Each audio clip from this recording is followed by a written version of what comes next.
Nung niluto ko ito, paulit-ulit at maya't maya kumakain si Mister.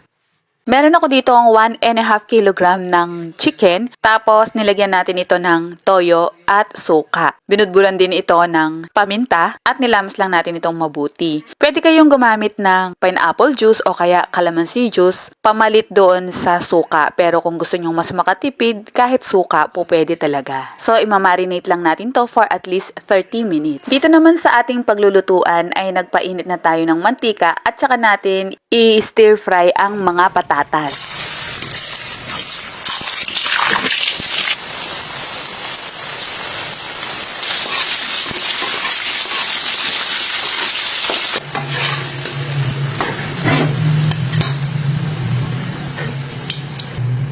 Dito na rin tayo magigisa ng bawang at sibuyas pero binawasan ko muna ang mantika na to.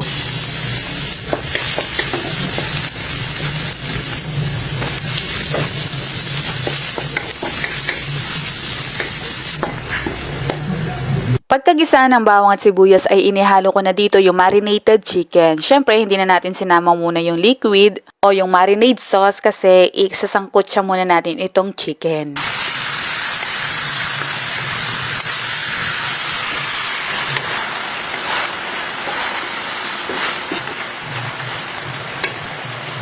Ayan, nakikita nyo naman, ang ganda na ng color ng ating chicken.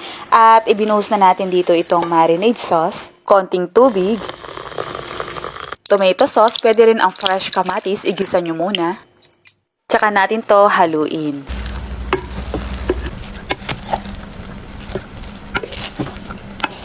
Lagyan to ng dahon ng laurel at budbura ng paminta.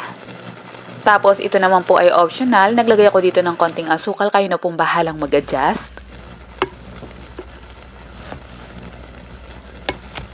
Tsaka natin to isi-simmer. Takpan muna natin for 30 to 40 minutes over low heat.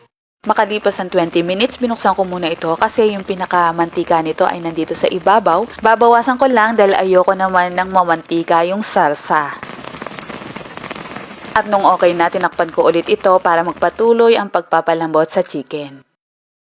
You know, naku, kumaamoy nyo lang ang bango-bango talaga nito. Tapos, ihahalo na natin dito yung na-stir fry nating patatas.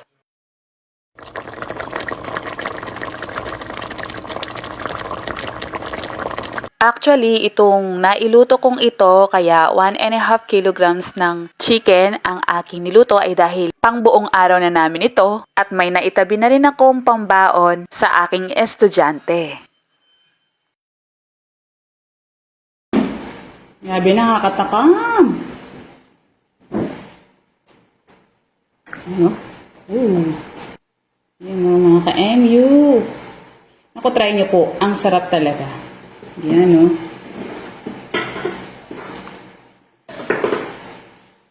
Lambot. Ang lambot po. Kaya na. Busog yan eh.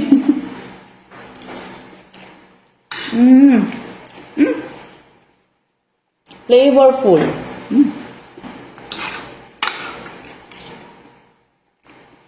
Hap.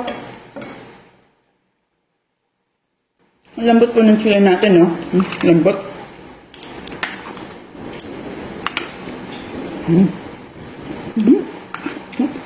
Hap, no? Nasa? Malasa?